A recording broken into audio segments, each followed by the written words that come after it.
We've certainly heard a lot from the administration as well as from foreign leaders about the U.S. military action in Venezuela. But what do Venezuelans inside and around the world think about this? MS Now correspondent Alex Tabbitt spoke to one man who fled the country for a new life in the U.S. Watch this. We're relieved, but there's also a lot of questions. What's going to happen? The reality is that the repressive muscle of the dictatorship is still there. They have a lot of guns, and they have repression tactics, and they have people in the street. And it will be very complicated to do a transition and make sure that everybody's going to be safe. What is the message to the Americans right now who are protesting against this military intervention? We can talk about the legality of it and whether it's fair or not. I believe the harsh truth is that Venezuela didn't elect Maduro. He stole the elections. He was not the legitimate. He's not. It will not be the legitimate president of Venezuela. Nicholas Kristof, Pulitzer Prize-winning New York Times columnist, is with us. Nick, you saw firsthand what life was like in Venezuela under Maduro when you were there back in 2019. Tell us about that and how you see these celebrations around the world from Venezuelans thanking President, unclear and scared about what's to come, but thanking Donald Trump for the action taken this weekend. Well, I mean, Stephanie, as you know, one of the things you learn as a foreign correspondent is that the world is a really contradictory place, and to beware of people who are too ideological about it. And, indeed, I totally understand how many Venezuelans are celebrating. Maduro was a brutal dictator whose forces tortured, raped, and killed with impunity. And so, of course, they're happy to have him out. On the other hand, the Maduro regime seems to be surviving without Maduro. And, it's unclear if the vice president, who is also surrounded by a bunch of really hardline thugs and Cuban gunmen, whether that vice president is actually going to be able to or wants to move things in a more moderate direction. So, I think people should be well advised to be really cautious before celebrating. What do you think it's like for Venezuelans there now?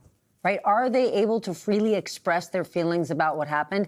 They have lived through watching friends and family be jailed or even worse for voicing any sort of opposition to Maduro. Yeah, and I mean, right now there is talk that there is actually a crackdown, that what little freedom people had, which was pretty meager, is actually diminishing now as the regime tries to crack down even more on dissent.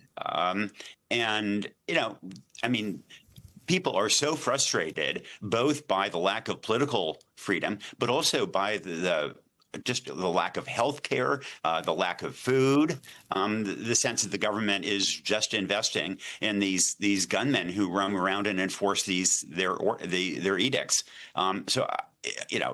People hope that things may be different, but right now it is not clear that removing Maduro will end the Maduro regime.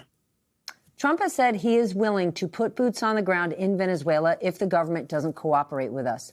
What do you think the reaction there would be, especially given how dire life is for the Venezuelan people?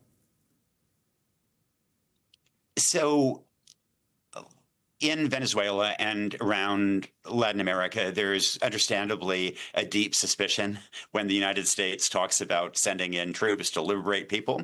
And there's a deep suspicion about, taking Venezuelan oil. On the other hand, I do think that there are plenty of Venezuelans who just, who have seen their kids die and who might welcome that because they are so desperate. I mean, I've got to say, for my part, as an American, I think that would be a disaster. The idea that we would try to send boots in the ground to occupy a country that is twice the size of California, where there are multiple armed groups. We should have learned something from Afghanistan and Iraq. And boy, I hope we don't go in that direction. There's two other things I want to talk about. In your column, you wrote, quote, barging into countries to arrest a foe, reportedly killing at least 80 people in the process, is not a precedent we want others to follow. China and Taiwan come to mind. You are in Taiwan right now. What are people there saying? Well, people here in Taiwan have noted that on social media in China, there has been some talk about, well, let's do what Trump did and remove the president of Taiwan in some kind of a special military operation. Now, I don't. I think that people in Taiwan understand that that is not likely, that what is constraining Xi Jinping about an operation against Taiwan is not some respect for rule of law or an example the U.S. sets. It's simply the concern that if he attacks Taiwan, he might be defeated. But, that said, I do worry that the intervention in Venezuela does help Beijing's position, both because it distracts the U.S., diverts attention and resources to a second-order international problem, Venezuela, from a first-ranking international problem, which is the Taiwan Strait. And, second, if there were a conflict, we need friends and allies around the world. We need soft power to impose sanctions on China, to get support for, blockading the Malacca Straits, for example. And I think when we do things like this gunboat diplomacy, that undermines our capacity to respond to China.